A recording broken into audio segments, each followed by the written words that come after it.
Do you ever feel like you don't deserve your success or that one day someone will find you out? You're not alone. Up to 80% of professionals experience imposter syndrome at some point in their career, including me. Welcome to Leadership Career Accelerator, where we help aspiring leaders like you build executive presence, influence with impact, and get recognized and promoted. I am longtime CEO Barry Molen. Today, we're talking about a topic that hits leaders especially hard, even high achievers, even CEOs. It's something that keeps people quiet in meetings, makes them second guess their decisions, and holds them back from promotions or bigger leadership roles. It's imposter syndrome. And if you've ever felt like you're not qualified enough or that one day someone's going to find you out, you're not alone. Today, I'll explain what imposter syndrome really is, why it affects strong leaders the most, how to change your mindset, the truth about fake it till you make it, why women experience imposter syndrome differently, and the practical steps you can take starting today. In a recent episode, we heard some great ideas from Chris Kelso, who wrote a book on imposter syndrome, Overcoming the Imposter. Today, I'm going deeper and offering specific actions you can take. Let's dive in. Imposter syndrome, sometimes called imposter phenomenon, is the psychological pattern where capable people doubt themselves and fear being exposed as a fraud. Even when their performance is strong, even when everyone around them sees their talent, inside they feel like they're just lucky or hiding flaws or one mistake away from getting fired. You'll see signs like attributing success to luck instead of ability, feeling like you fooled people into thinking you're competent, setting unrealistic standards for yourself, and feeling fraudulent despite clear evidence of success. Let's talk about why this matters, especially for leaders. Imposter syndrome can quietly sabotage your leadership.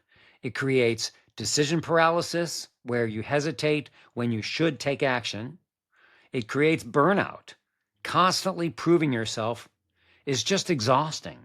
It creates lost opportunities where you may hold back from roles that you actually are ready for. And it creates shrinking influence, where your internal doubts make you quieter in the room. And here's the important part. Feeling like an imposter doesn't mean you're weak. It often means you're growing. If you're stepping into bigger responsibility, imposter feelings usually show up right on schedule. Here you are with more responsibility and like, can I handle it? So how do we think about it in a healthier way? That's where the mindset shift begins. First, we have to reframe success and failure. Most people think success equals confidence, but actually, growth often equals discomfort. When you're stretching into something new, of course you feel out of your depth. Failure isn't proof that you're not capable. It's proof that you're in new territory. That's it. You want to normalize imperfection. The more competent you become, the more you notice your gaps.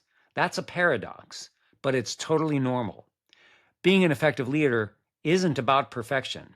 It's about engagement, visibility, and growth. Stop comparing yourself to someone else's appearance outside.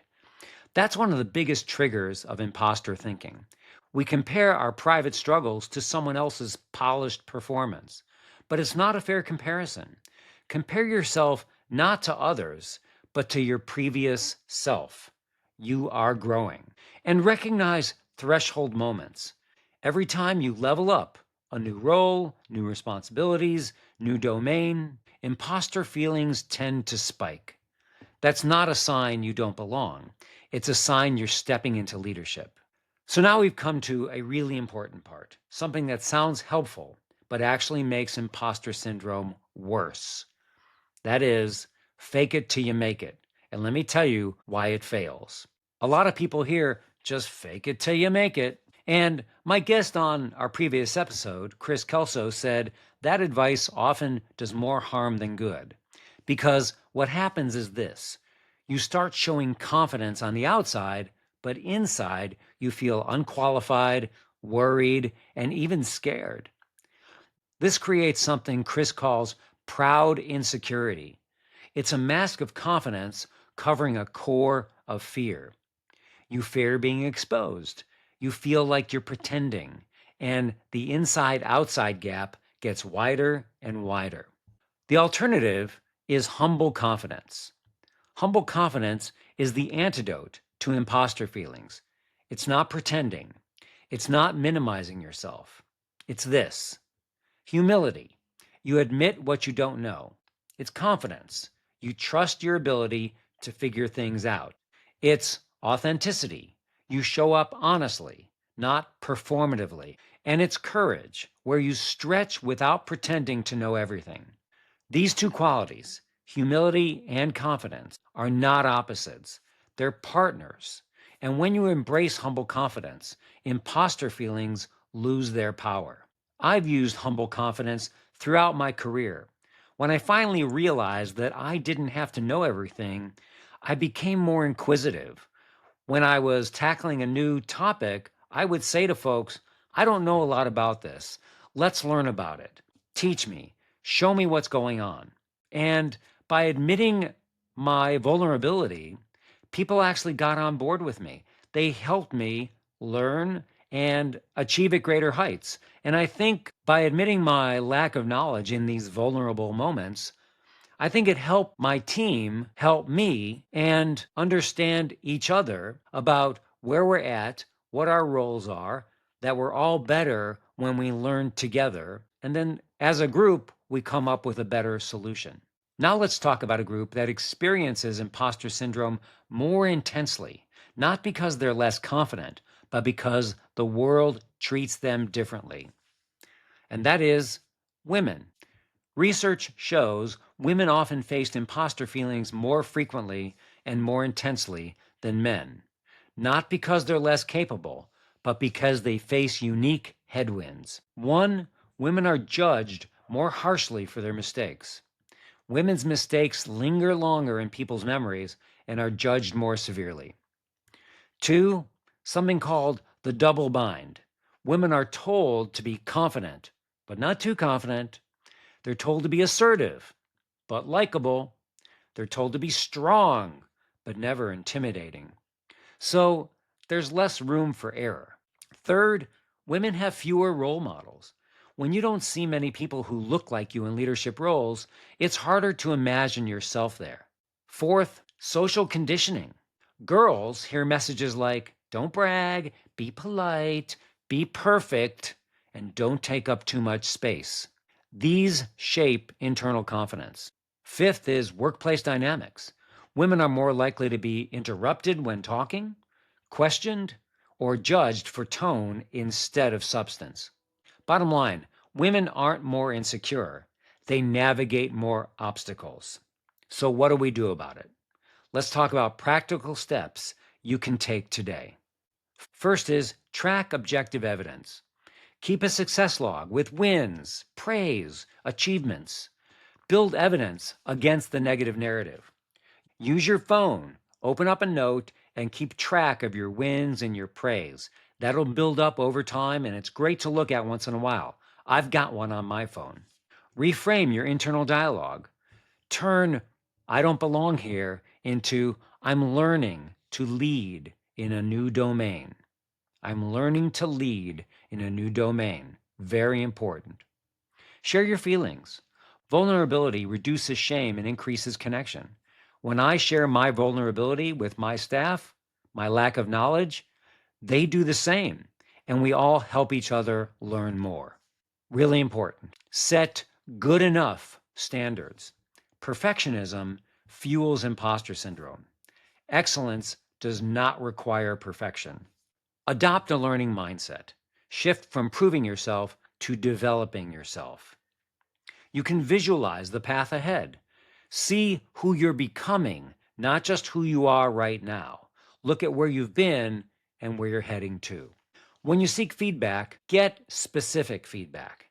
Ask, what's one thing I could do better next time? Don't ask, How am I doing overall? You don't need a big evaluation of your entire experience. What you need is one action item that you can improve on next time.